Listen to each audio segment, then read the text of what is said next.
Teman-teman, selamat datang kembali. Pada kesempatan kali ini saya akan membahas saham perbankan untuk minggu ini ya, tanggal 14 Juli sampai tanggal 18 Juli 2025. Tapi sebelum saya mulai, saya akan sharekan dulu untuk event yang akan datang ya. Eh, jadi yang akan datang ini saya ada event untuk hari Sabtu tanggal 19 Juli 2025 yang mana akan ada Zoom meeting untuk edukasi mengenai trading dengan Fibonacci dan EMA, Exponential Moving Average ya. Jadi ini online, free terbuka untuk umum. Kalau yang mau daftar, Anda tinggal scan aja ya. Saya coba perbesar eh, QR code-nya di sini. Jadi scan di sini nanti ada linknya atau link di video deskripsi bawah ini ya. Kalau mau ya daftar. Kemudian untuk sebentar ya. Yang belum tahu mengenai channel saya, jadi um, bentar, saya ada WhatsApp channel ya. Jadi ini WhatsApp channel untuk Sunar Saham Indonesia ya. Jadi Anda tinggal follow sebentar. Untuk linknya juga di video deskripsi di bawah ini ya. Nanti di sana tiap hari saya akan post beberapa chart yang potensial ya untuk saham-sahamnya yang potensial, yang kira-kira bagus saya post. Tiap hari saya juga post mengenai indeks sektoral, kemudian mengenai saham-saham stock gainer ya. Ini sangat membantu banget ya. Beberapa dari member saya mereka rajin nonton ini ya. Mari cek untuk stock gainernya dia lihat, kemudian saham-saham yang diborong asing ya. Jadi em, ini free ya, tinggal follow aja. Ini saya mulai sejak 13 Maret 2024, em, sekitar 19.900 follower ya. Nah, yang penting bermanfaat ya. Jadi bukan jumlah followernya. eh, Kurang lebih seperti itu. Saya kembali ke grafik ya.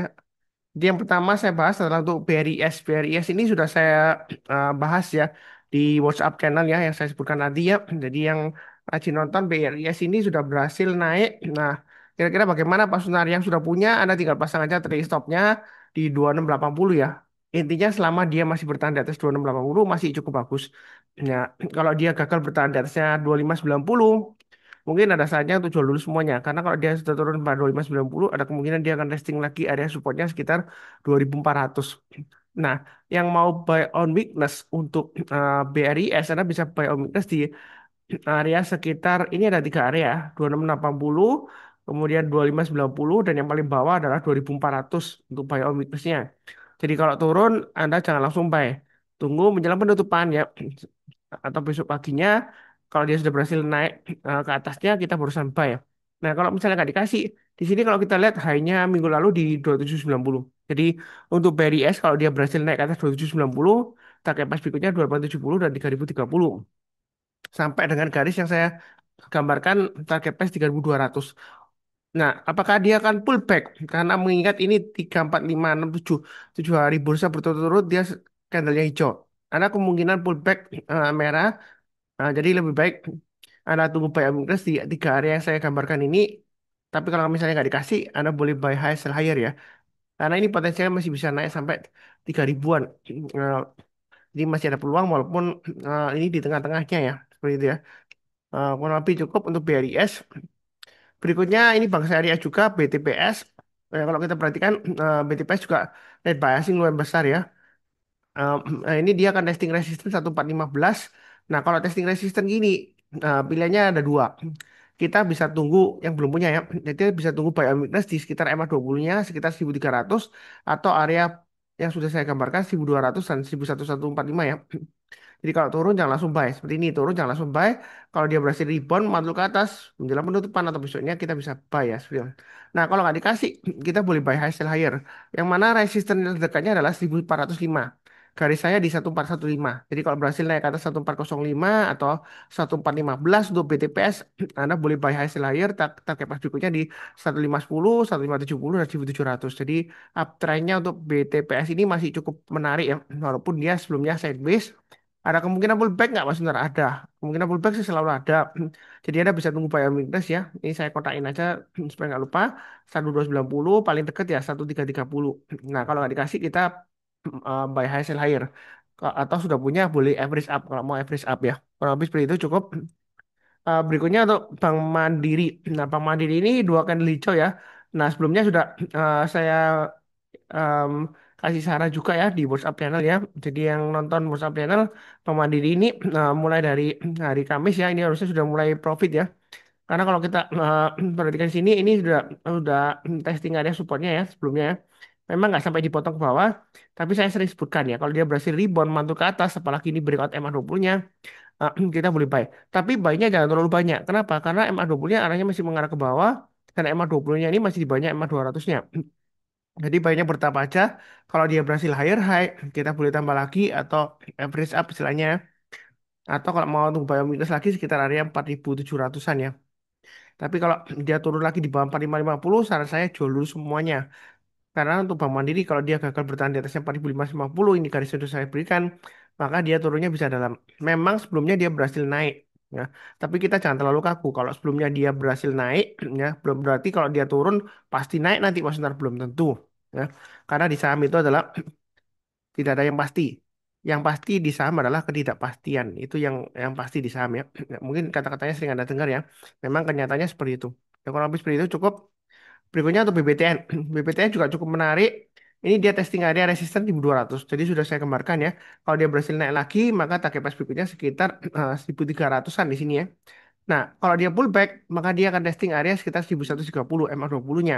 Anda bisa buy omnibus di sana atau paling paling bawah sekitar 1040 sampai 1050 ya.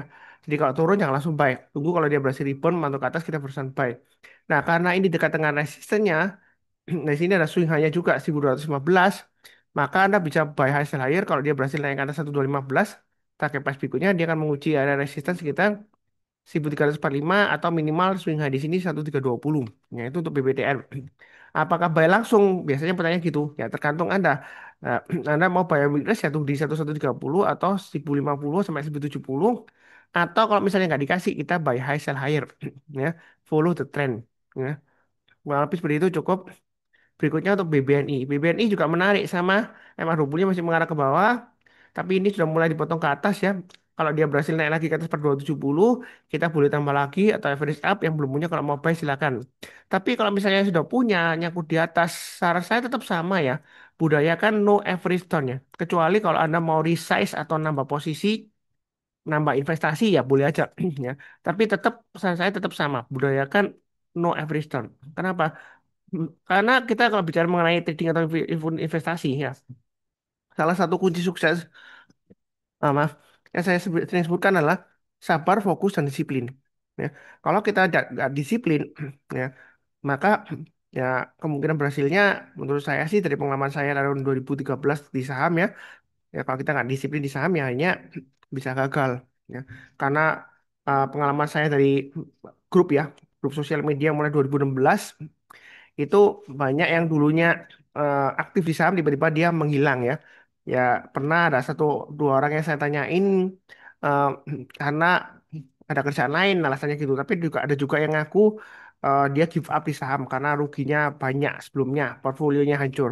Tapi kenapa hancur ya? Karena memang ya karena salah satu sebabnya dia nggak pasang trading stop atau stop loss jadi buy terus dia diamkan aja gitu. Bahkan saham tersebut sebenarnya di masa kejayaannya dulu itu perusahaan yang bagus, tapi ternyata semuanya berubah kan. Nah, makanya saya sering sebutkan di video, apa yang dulunya bagus belum tentu selamanya bagus. Tapi begitu juga sebaliknya, apa yang dulunya jelek belum tentu sekarang jelek, belum tentu ya bisa juga sekarang bagus atau kedepannya lebih bagus ya seperti itu. Jadi yang penting kalau saya sih trend following, follow the trend. Selama uptrendnya masih bagus ya kenapa enggak kita buy atau hold ya, atau kalau mau average up kalau dia berhasil breakout lagi. Jadi kalau naik ke atas 4.400 tambah lagi target price berikutnya dia akan menguji area resistance sekitar 4.400. Nah, BBN ini karena sideways-nya lumayan lama sejak dia jatuh dari angka di sini 5.850, maka potensial kenaikannya ini lumayan besar dalam 1 2 tahun ke depan. Ya dengan catatan fundamentalnya membaik. Ya, kurang lebih seperti itu. Nah, apalagi kalau didukung dengan suku bunga sudah mulai turun ya, BI rate sudah potong suku bunga, harusnya nanti ke depannya sudah mulai ada perbaikan dari segi labanya. Ya, seperti itu ya. Memang yang terakhir labanya BBNI masih kalah dengan Bank Mandiri ya, seperti itu. Eh, untuk sampai dengan Mei 2025 ya. Untuk laporan keuangan bulanannya kan bisa dilihat ya di websitenya. Kalau seperti itu cukup. Berikutnya untuk BNGA. BNGA yang terakhir ada isu mengenai eh, pelepasan unit syariahnya ya. Jadi CMB Niaga Syariah itu dilepas. Nah, nanti efeknya bagaimana? Apakah nanti turun ya? Buktinya dia direspon positif ya. Ini naik, tapi naiknya kalau kita lihat sering membentuk ekor panjang ke atas ya. Ya, tapi kalau saya sih fokusnya tetap di area garis-garis yang sudah saya berikan. Area buy on sudah saya gambarkan di sini ya, 1650 sampai 1700 harusnya sudah buy di sini ya. Apalagi dia sudah tembus ke atas sampai 50-nya. Nah, di sini Anda boleh buy. Kalau dia naik lagi ke atas 1740 boleh tambah lagi atau average up, target price-nya 1790 dan 1850. Terus terang untuk BNGA kali ini saya nggak buy karena saya sudah buy lumayan banyak ya untuk BBCA dan Bank Mandiri ya.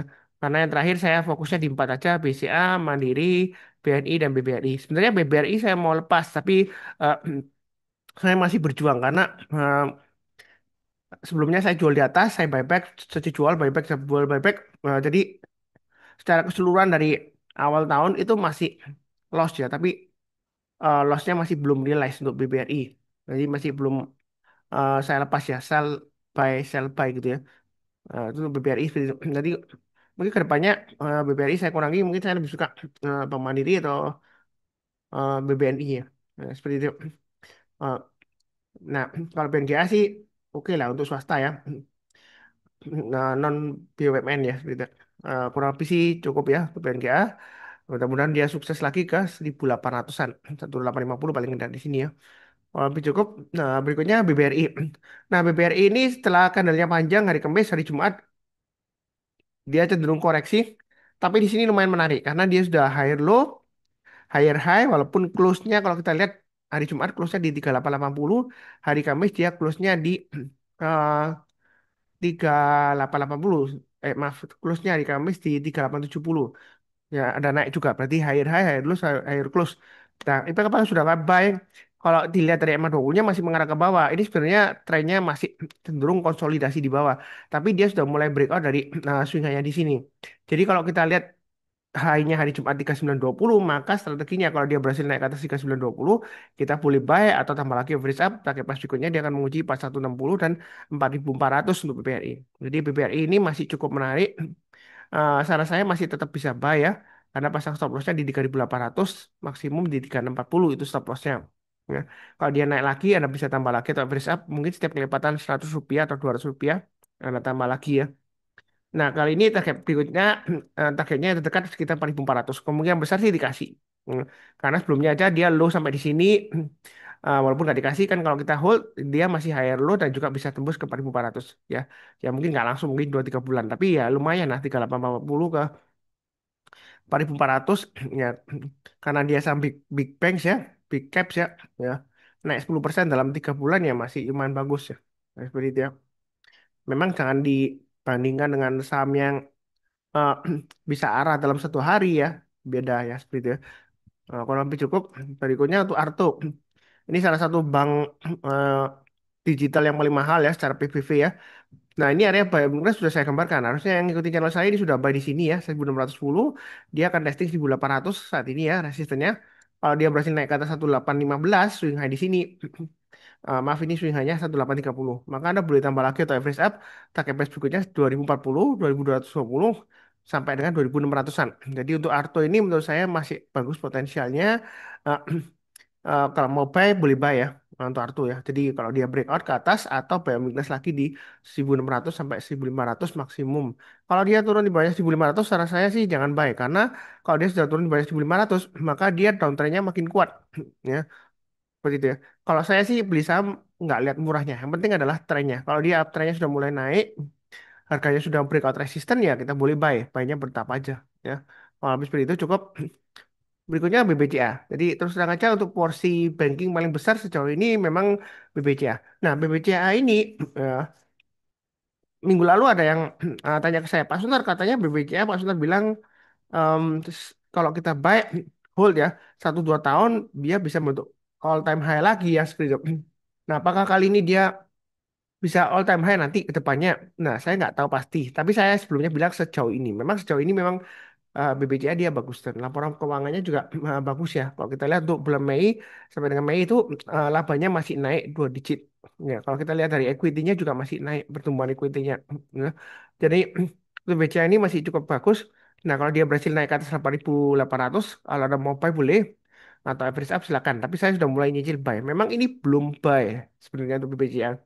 Kenapa? Karena MA20-nya masih mengarah ke bawah dan harga sahamnya masih di bawahnya MA20-nya. Ya. Jadi terus terang aja untuk BCA ini belum buy. Jadi saya spekulasi buy or weakness lah istilahnya. Tapi saya buy-nya bertahap. Kalau dia naik, saya tambah lagi untuk average up. Kenapa di sini menarik? Karena dia higher low, higher high, higher close.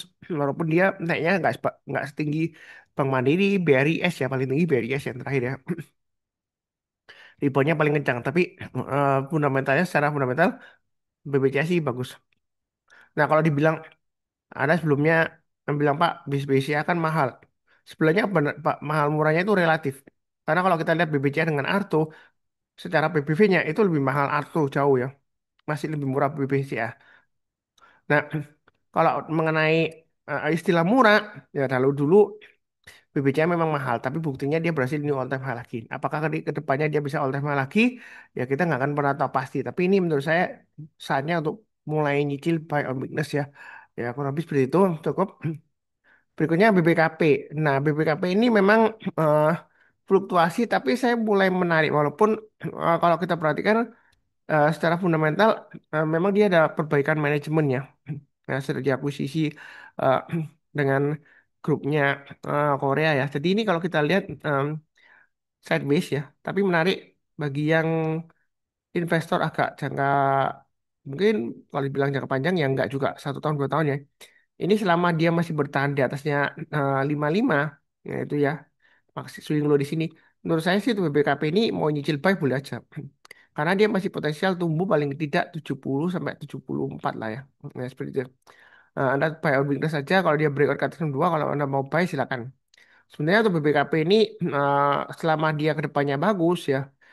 Nah, manajemennya sudah diganti semua dan ada perbaikan fundamental. Saya rasa sih untuk BBKP ini paling tidak di harga sekitar 120-an mungkin masih bisa ya. Tapi mungkin nggak bukan jangka pendek, tapi jangka panjang. Dari weekly chart-nya di sini ini sudah 2 kali hijau ya. Kalau dari malinya monthly chart-nya atau grafik bulanannya di sini ya. Dia sudah mulai naik, tapi ini kenaikannya masih kecil banget ya. Dari MA20 bulan aja dia masih mengarah ke bawah. Ya, apakah potensial naik kayak seperti dulu recovery COVID ya? Semua kemungkinan ada, tapi nggak ada yang pasti ya. Yang penting saya follow the trend. Selama trennya masih bagus, ini sideways di tengah-tengah lah, di bawah lah. Ya, kalau dibilang bawah yang di bawah di sini 50 ya ini ya boleh dikatakan tengah-tengahnya antara 50 sampai 74 lah ya. Sampai 73 di sini. Nah, seperti ini. Jadi untuk BKP sih peluang tapi jangan terlalu banyak, sedikit aja. Volumenya soalnya masih belum mendukung sih ya. Tapi sudah mulai rame di sini. Saya rasa sih ada peluang yang cukup menarik ya ke depannya untuk BBKP ini. Ya. Saya rasa sih cukup ya. Ini sudah 10 saham untuk perbankan. Sebelumnya saya sudah buat videonya untuk saham-saham yang diborong asing ya dalam 5 hari terakhir yang uptrendnya masih bagus ya. Nah itu saya sudah buat. Nah memang saya sebutkan di sana saham perbankan dikecualikan karena saya bahas di sini ya. Ya seperti itu. Jangan lupa juga ikut seminar, daftar linknya untuk di video deskripsi bawah ini ya untuk edukasi. Hari Sabtu ini lewat Zoom ya. Kuotanya terbatas hanya sampai 100 orang aja. Saya nggak nambah big meeting nggak ya seperti itu. Hanya 100 saja. Saya rasa sih cukup sekian. Seperti biasanya, izinkan saya untuk mendoakan semuanya selalu sehat, damai dan sejahtera selalu. Amin. Terima kasih banyak. Sekian, tetap semangat.